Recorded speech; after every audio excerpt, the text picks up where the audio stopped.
Hi, and we're back discussing the rules and usage of different punctuation marks or sentence mechanics. Previously, we have discussed punctuation marks such as period, colon, semicolon, and comma.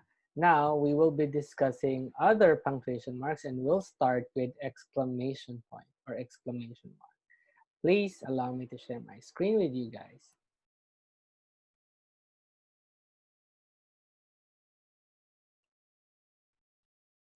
Okay, so let us start with um, exclamation mark. It is used to show excitement.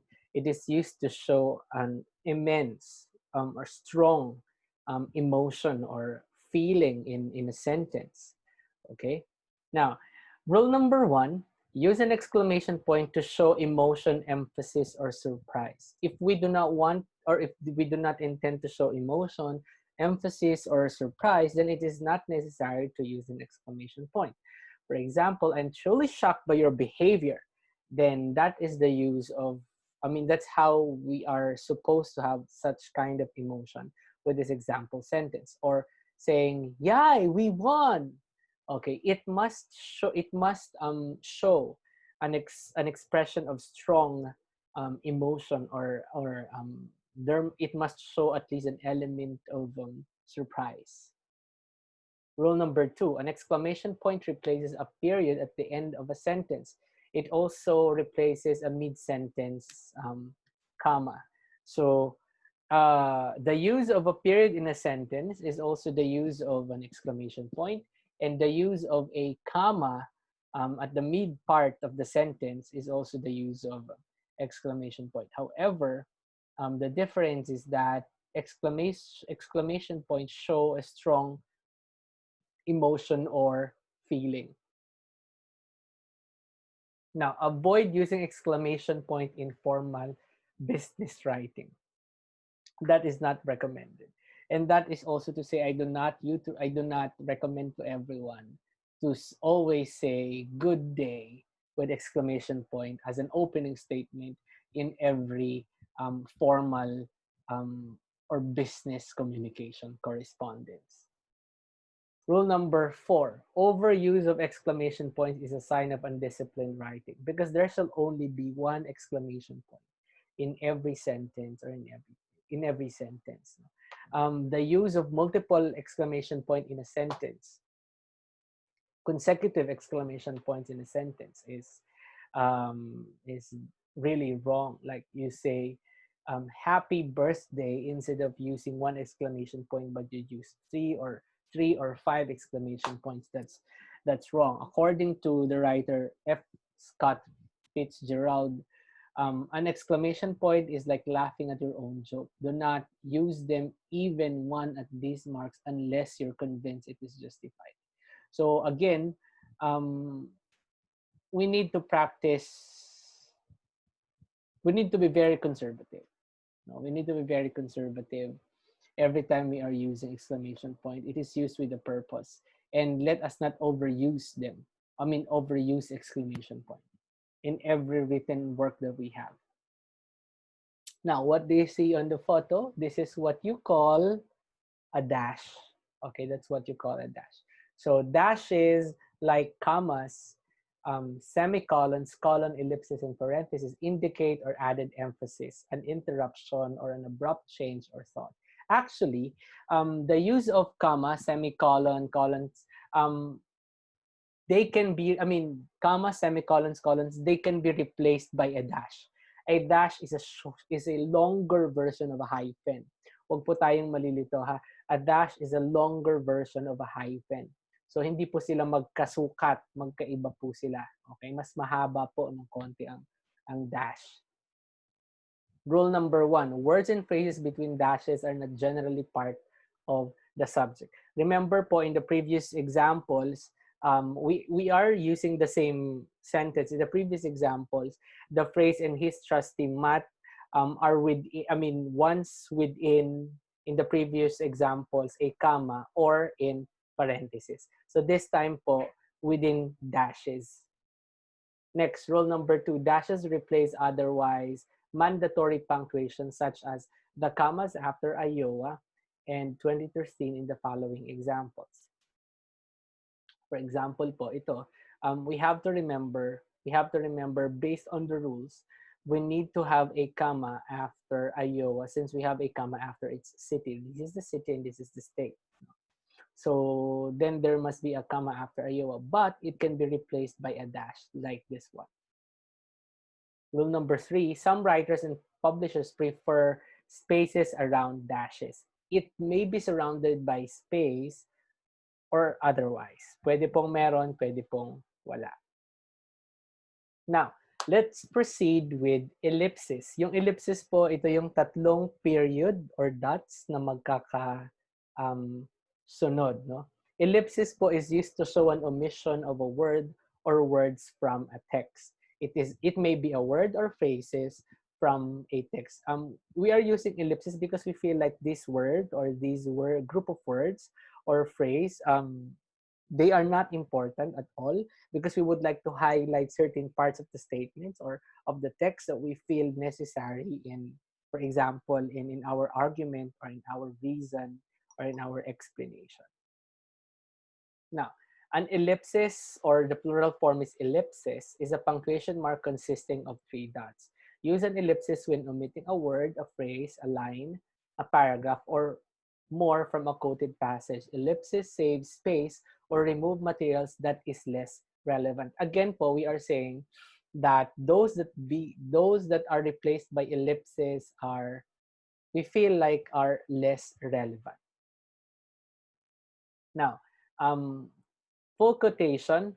Today, after hours of careful thought, we vetoed the bill. But because we feel like the independent clause, the dependent clause after hours of careful thought is less important or less relevant. So we replace it now by an ellipsis. Like we vetoed, ellipsis, we vetoed the bill. Today, ellipsis, we vetoed the bill. Rule number 1, many writers use an ellipsis whether the omission occurs at the beginning of the sentence, in the middle, or between sentences. Just like po this one.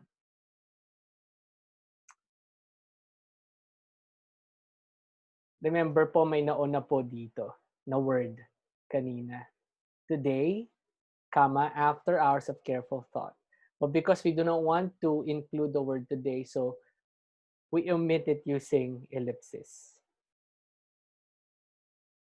Rule 2, ellipsis can express hesitation, changes of mood, suspense, or thoughts trailing off. Like, I don't know. I'm not sure. That's how you read it. So there is now a suspense element or an hesitation element at this point. Next is hyphen. Hyphen is a shortened version of ellipsis. And this is, in most cases, this is being misused a lot of times. Instead of using hyphen, we are using dash, or instead of using dash, we are using hyphen. That means most writers or some novice writers are using hyphen and dashes interchangeably for no reason. Hyphens, there are 2 commandments about this misunderstood punctuation mark. Number 1, hyphens must never be used interchangeably with dashes, just like what I've mentioned. Second, there should be no spaces around hyphens, unlike with dashes, that it is possible. In the case of dashes, in the case of unlike dashes, it is possible, but in the case of hyphens, it is not possible. There must be no spaces surrounding hyphens. Just like this one. This one is incorrect because this is a dash. This one is incorrect because there are spaces surrounding the hyphens. This one is correct because this is not a dash, this is a hyphen, plus it is not surrounded by spaces. Rule number 1, generally, hyphenate 2 or more words when they come before a noun, they modify and act as a single idea. This is called a compound adjective. Any compound adjective must be joined by hyphens, like this one, off campus and state of the art. However, there is a rule that says, for example, the word multimedia. Instead of using a hyphen, between multi and media. I mean, at present, multimedia as one word is now accepted. So we have to be also careful about it. Now, when a compound subject follows a noun, a hyphen is usually not necessary. If the compound adjective follows a noun, but if it comes before a noun, then that is necessary. For example, this one. However, may disclaimer po, some established compound adjectives are always hyphenated. Ibig sabihin, these compound adjectives po are established having hyphens. Ibig sabihin, kahit saan po makita, meron po talaga silang hyphen. So what we need to do is to also follow them, or we can check the dictionary to be certain, I mean, for assurance purposes.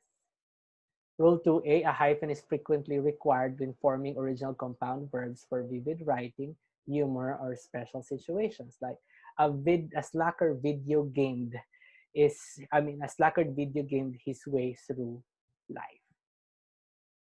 2B, when writing out new, original, or unusual compound nouns, writers should hyphenate whenever doing so to avoid confusions. Again, the only goal is to avoid confusions like I changed my diet and became a no meter. Like no meter is confusing without a hyphen. So to avoid confusion, let us include a hyphen joining no and meter. Rule 3. An often overlooked rule for hyphens, the adverb very and adverbs ending in ly are not hyphenated like the very elegant watch. We shall not.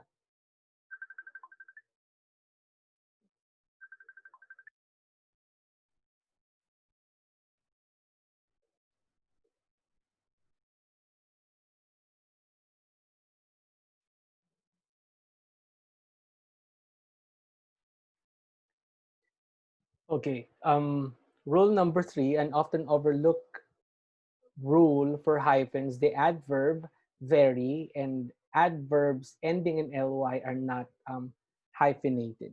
So we should not hyphenate adverbs here.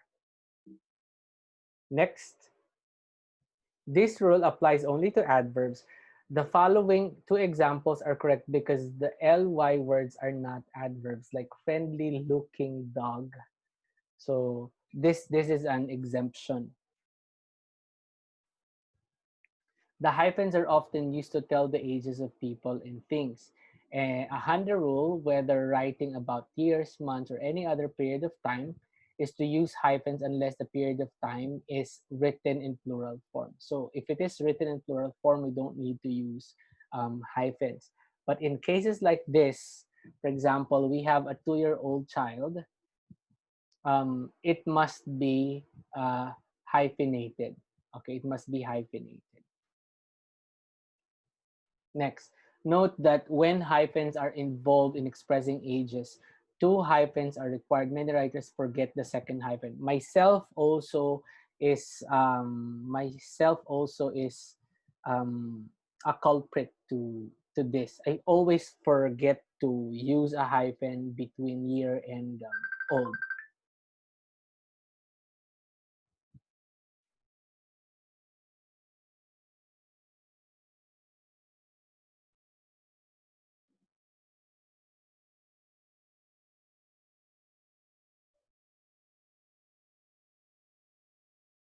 Rule number 5, never hesitate to add a hyphen if it solves a possible problem.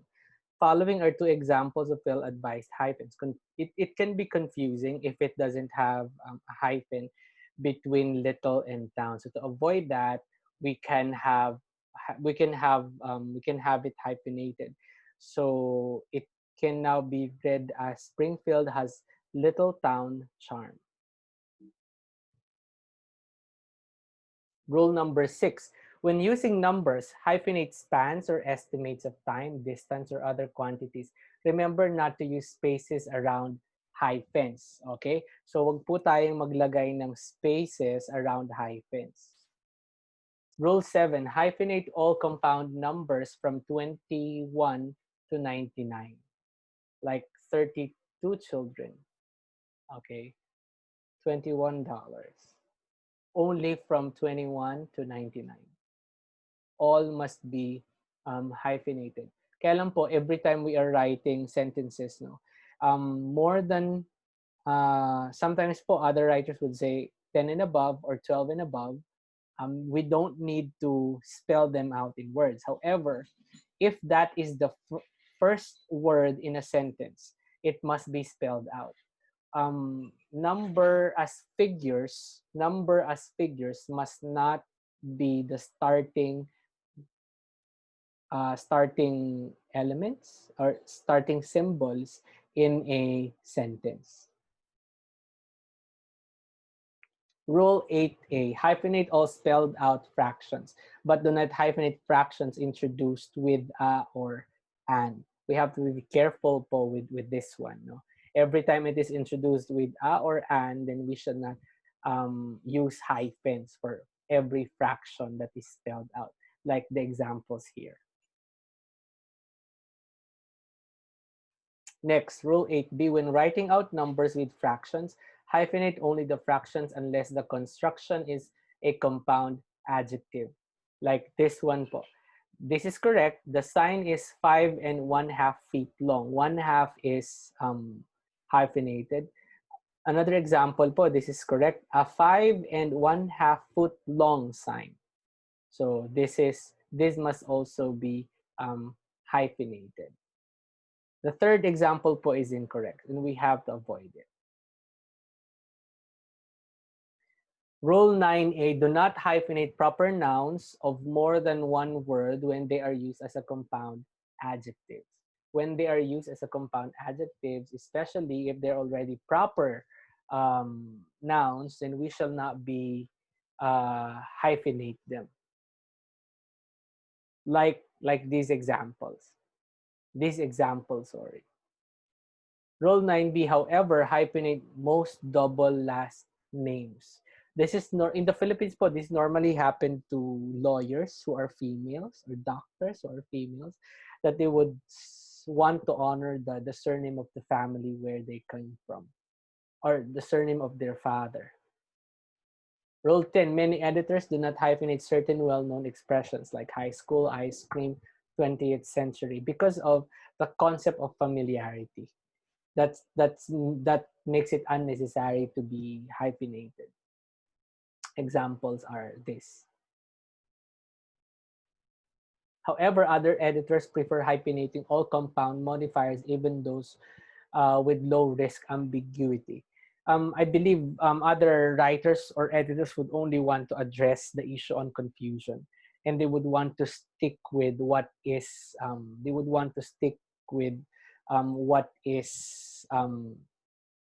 conservative.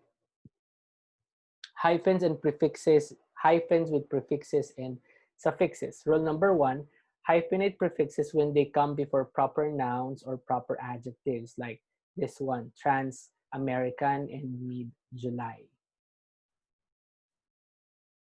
Rule number 3, for clarity, many writers hyphenate prefixes ending in a vowel when the root word begins with the same letter. So for example po, ultra-ambiguous, semi-invalid, and re-elect.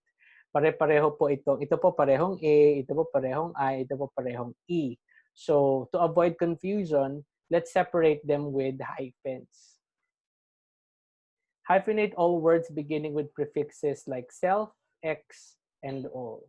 Just like for these examples to avoid confusions at the end of the day. Rule 5, use a hyphen with the prefix re when omitting the hyphen would cause confusion with another word.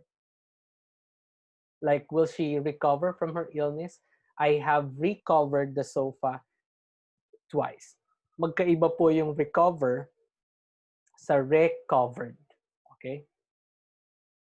Next po, Rule 6, writers often hyphenate prefixes when they feel a word might be distracting or confusing without the hyphen. Again po, just to avoid confusion, then let us use punctuation marks. In this case po, a hyphen. And then suffix is a letter or word a letter or set of letters that follows a root word. Suffixes form new words or alter the original word to perform a different task. Rule 1, suffixes are not usually hyphenated. Some exceptions like style, elect, free, and based. Examples po, modernist style paintings and Mayor elect Smith. Rule 2, for clarity, writers often hyphenate when the last letter in the root word is the same as the first letter in the suffix. Just like po the rule in prefixes. So kagaya po nito, they are of the same letter, pati rin po ito. So to avoid confusion, let us use hyphen. Rule 3, use discretion and sometimes a dictionary. Dictionary po is really a good help for everyone before deciding to place a hyphen before a suffix. But do not hesitate to hyphenate if you yourself is confused with it. Okay? Just like po this one. These examples po. Now, let us go with parentheses and brackets. No, parentheses and brackets. In mathematics, you cannot find po an equation where brackets are inside parentheses. It's always the parenthesis that is found inside the bracket. No? Parentheses. Use parentheses. Rule number one, use parentheses to enclose information that clarifies or is used as an aside. Sabihin po as an aside, less important. Like po these examples. He gave me a nice bonus. So an information about bonus is worth $500, diba? Sana po ganun ang bonus natin. And next, or even higher than that. Next po, he finally answered after taking 5 minutes to think. That is in closed parentheses, excuse me, that he did not understand the question. Rule number 2A, periods go inside parentheses only if an entire sentence is inside the parentheses. Please read the analysis. You'll be amazed. You'll be amazed po is inside the parentheses. This is a rule with a lot of wiggle room. An entire sentence in parentheses is often acceptable without an enclosed period. That means there is only one sentence. Okay, however, the other independent clause is within the parentheses. Rule 2B, take care to punctuate correctly when punctuation is required both inside and outside the parentheses. Unlike po with the previous rule that there should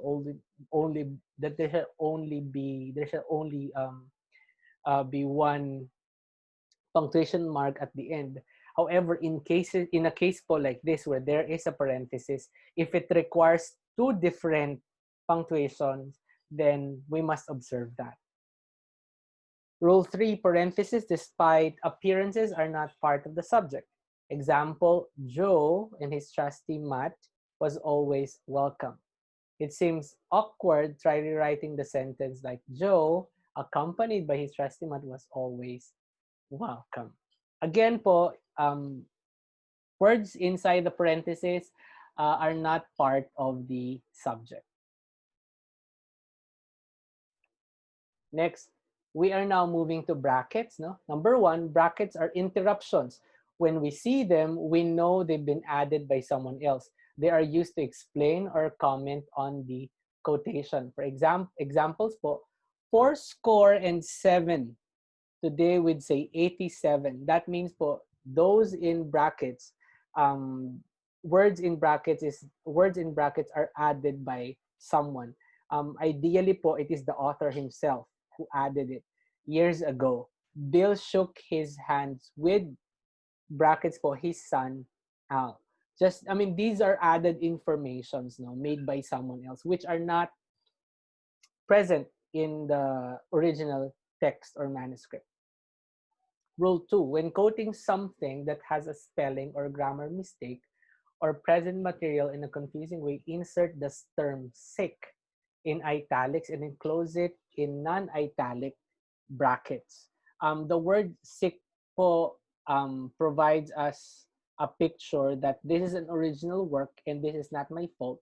This is exactly what the original text um, or this is exactly what you can find in the original text. So for example po, she wrote, I would rather die than instead of than, then, then it is sick in closed a brackets, but the word sick must be um, italicized. Be seen wearing the same outfit as my sister. And then rule number 3, the last rule for brackets. In formal writing, brackets are often used to maintain the integrity of both the quotation and the sentences others use in it. Example, just like ito po, this one.